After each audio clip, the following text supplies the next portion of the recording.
On eve of trade deadline, Cubs weigh pitching options after Tarik Skubal goes to Dodgers. The Athletic has live coverage of the 2026 MLB trade deadline.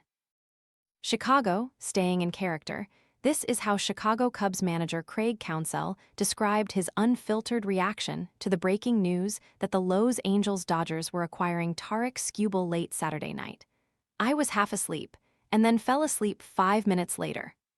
Advertisement, this is not just a bit for the daily media briefings. The Cubs have created a working environment in which the players stick to regimented routines, and the coaches look for solutions rather than dwell on all the pitching injuries. The club's style of play is crisp, fundamentally sound, and a reflection of their manager's personality. Wet boots ruining your mornings? This silent, fanless dryer gently dries boots, shoes, and gloves overnight while helping reduce damp odors, so your gear is ready when you are. Want to get the best verified deal and see full details? Visit grabdeal.us/4 right now. Roughly 30 hours ahead of Monday's 6 p.m. ET trade deadline, Counsell shrugged at the idea of the American League's back-to-back Cy Young Award winner joining a team going for a World Series three-peat. "Inevitable, whatever, everybody's got a shot to do it," Counsell said. Credit to them for doing it. Cubs executives Jed Hoyer and Carter Hawkins still have time to better equip their team for October. One prominent option is Toronto Blue Jays right-hander Kevin Gausman, who made 2 quality starts against the Los Angeles Dodgers in last year's World Series. On Sunday, though, Counsell's focus was on that afternoon's game against the New York Yankees at Wrigley Field, an eventual 2-1 loss to Jarrett Cole and a lights-out bullpen. The Cubs manager did not linger on what could have been or what might happen next. The Cubs checked in with the Detroit Tigers about Skubal and monitored the situation. But club officials anticipated another organization would be better positioned and more incentivized to trade for the all-star lefty, who will become a free agent after this season. The Cubs remain heavily active in the market for starting pitching, according to sources who were granted anonymity to freely discuss the club's ongoing plans. But giving up a top 100 prospect or a young player they similarly value for a rental is unlikely, even for a pitcher of Skubal's caliber. That thinking might have changed with a division lead, easier access to a first-round bye, and higher World Series odds, but that's not Chicago's current reality. It all leaves the Cubs as the other team when Skubal is expected to make his first start in a Dodger uniform on Tuesday night at the friendly confines. Advertisement, the thing about the Dodgers is they do so many things so well, Cubs pitcher Matthew Boyd said. They're in that cycle of their franchise where they're going to be in on everybody. They're chasing their championships as other people are too. When it's all said and done, it's not surprising. When I was growing up, the Yankees are going to sign this free agent. It doesn't matter who it is, it's the big free agent, they're going to sign him.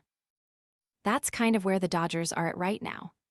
The Cubs believe they have a deep enough farm system to pull off multiple moves, including a bigger deal to add an impactful starter who is under club control beyond this season.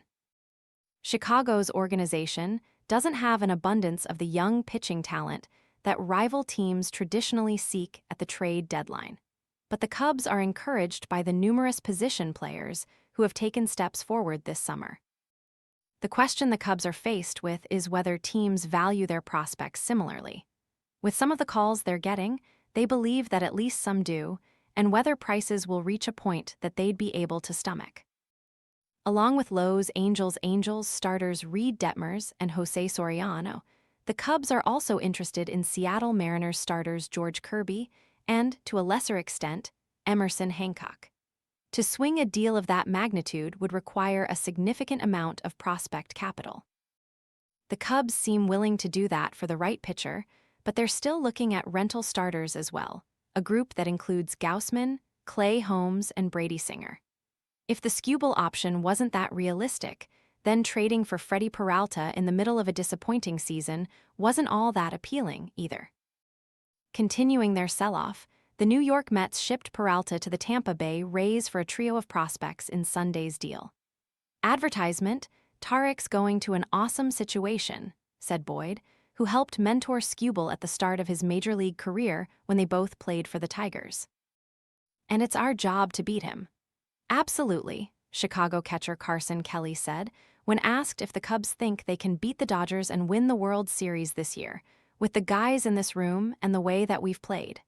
Kelly, another one of Skubal's former teammates in Detroit, acknowledged the ups and downs the Cubs have experienced this season. The club worked around a barrage of pitching injuries, as well as a collective offensive slump during a 10-game losing streak. The formula involves Gold Glove defenders all over the field, Pete Crow Armstrong's ascension as a leading MVP candidate, plus different pitchers taking advantage of opportunities. "We can win in so many different ways," Kelly said. "With the defense and the pitching and the overall whole of the group, we believe we can go win a World Series." If the Cubs really want to challenge the Dodgers this fall, that internal confidence will have to be displayed by Monday's deadline. 2+ hours later, Boyd is scheduled to throw the first pitch in a 3-game series that could be a playoff preview. "When the dust settles at the end of the year, there's probably a good chance we're going to line up with them at some point," Boyd said. "It doesn't matter who's on the other side. We have a very, very good team, and we're going to attack it."